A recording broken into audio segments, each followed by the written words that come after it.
قائم ذات سے محبت کرو تم بھی قائم کر دیے جاؤ. زندگی کا شکر ادا کرنا ہے, موت کا انتظار کرنا ہے. زندگی کا شکر ادا کرنا ہے, موت کا انتظار کرنا ہے کہ لائف گزارنی ہے, اور لیکن اس کے ساتھ کوئی زیادہ پکا پلان نہیں بنانا ہے یہاں کا. پہلے یہ سوال یہ سوچو کہ اللہ نے بھیجا کیوں, صحیح بات, اور پھر سوچے کہ واپس کیوں بلا رہے. تو کچھ تو لے کے جانا ہے نا ساتھ, تو اب جو لے کے جانا ہے اس کے بارے میں سوچو. اور خوشیاں, سکون, آسانیاں ڈھونڈنے سے نہیں ملتی, دینے سے ملتی ہیں. کسی نے پوچھا کہ تقدیر کیا ہے, تو کہتے ہیں سوال آپ کا تھوڑا میں چینج کر دیتا ہوں. آپ کا سوال یہ ہونا چاہیے کہ بائی چانس ہے یا بائی چوائس ہے. تو بائی چوائس اس میں یہی ہے کہ آپ کی تقدیر دعاؤں میں پوشیدہ ہے اور دوسروں کی دعاؤں میں. اللہ, وہ ایک شخص ان کے پاس گیا کہ بڑا پریشان ہوں, حل بتائیں. تو کہتے ہیں آسان حل ہے, کوئی شخص تلاش کرو جو تمہیں دعا دے, لیکن ایک شرط ہے, اسے بولنا نہ پڑے کہ میرے لیے دعا دو, وہ تمہیں دیکھے اور دعا دے. اس کی زندگی میں کچھ ایسا کر جاؤ کہ وہ تمہیں دیکھے اور دعا دے. تو یہ جو مین جو کہتے ہیں نا کہ جتنا جتنا انسان اللہ کے قریب ہوتا جاتا ہے اتنا اتنا اس کی مخلوق کے قریب ہوتا جاتا ہے. اس کی عبادت اسے کوئی نفع نہیں پہنچا. سبحان اللہ. اب یہ اتنا ہو کہ میں اگر صرف اور صرف کیونکہ مجھ سے تو اللہ میرے مرتبے کا پوچھے گا کہ پورے پاکستان میں چند لوگ تھے جن کو ڈاکٹر بنایا, اللہ نہیں بنایا نا. بے شک. اور پھر اس کے بعد کیوں بنایا کہ تم نافع علم حاصل کر رہے تھے جس سے مخلوق کا نفع ہو. اب یہ بتاؤ کہ کتنے لوگوں کا نفع ہوا.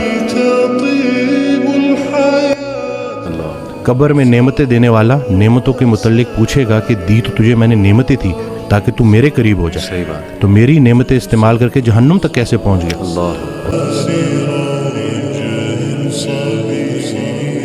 اور غافل کی آنکھ تب کھلتی ہے جب بند ہونے والی ہوتی ہے. بلکہ ایک اور جملہ کہ ہم زندگی فرعون کی مانگتے ہیں اور عاقبت موسیٰ کی مانگتے ہیں.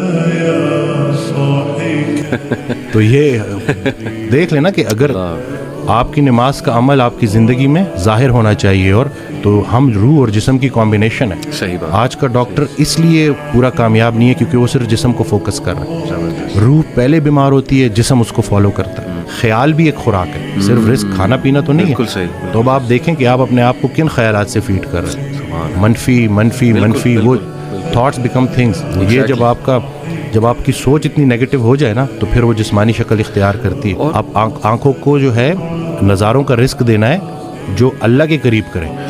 یہ جو اتنی کائنات اللہ نے بنائی ہے یہ ہمارے لیے بنائی ہے, ہماری آنکھوں کے لیے بنائی, اور ہم سب کو چھوڑ کے کدھر فوکس کر رہے ہیں. اور خیال پہلے غلط ہوتا ہے, عمل اس کے بعد. تو آپ کا دیکھیں کوئی ایک لمحہ ایسے نہیں ہے کہ نیکی بند ہو جائے, کوئی ایک لمحہ ایسے نہیں ہے کہ گناہ بند ہو جائے. فضل کے متلاشی کو فضل ملے گا. تو آپ ڈھونڈ کے آ رہے ہو. اب اگر آپ نے موبائل میں تھوڑا سا بھی, اور شیطان تو جی ہمارے رگوں میں خون کی طرح دوڑتا ہے. کسی پرفیوم کی دکان میں جاؤ گے, آپ پرفیوم نہ بھی خریدو تو آپ خوشبودار ہو کے نکلو گے. صحیح. سنگت میٹر کرتی ہے. تو یہ بچوں کو پتہ چلنا چاہیے کیونکہ آپ کی جو کمپنی ہے نا وہی آپ کو گناہ کرنے سے زیادہ گناہ پہ لانے والے کی پکڑ ہوگی. صحیح بات. اور یہ ان کو پتہ چلنا چاہیے کہ یہ جو آپ کا فرینڈ سرکل ہے یہ بڑا میٹر کرتا ہے, اور اس کے بارے میں آپ کا سلیکٹیو ہونا بڑا ضروری ہے. صحیح بات. کیونکہ اللہ کا ذکر جب محفل, بلکہ اس دن میں نے ایک ویڈیو میں بھی کہا کہ جب اللہ کہ جب تنہائی میں تم مجھے پکارتے ہو میں بھی تنہائی میں پکارتا ہوں, جب تم محفل میں پکارتے ہو میں بھی محفل میں پکارتا ہوں. تو جب آپ محفل میں اللہ کو پکار رہے ہو تو اللہ بھی اپنی محفل میں آپ کو پکار رہا ہے. اب اللہ کی ایک محفل ہے تو سوچیں کہ آپ کا ذکر کہاں, تو خیال ایک دے دیا نا. اب اس میں بہت سے خیالات سے بچنے کا ایک ہی طریقہ ہے کہ انسان ایک خیال میں گم ہو جائے.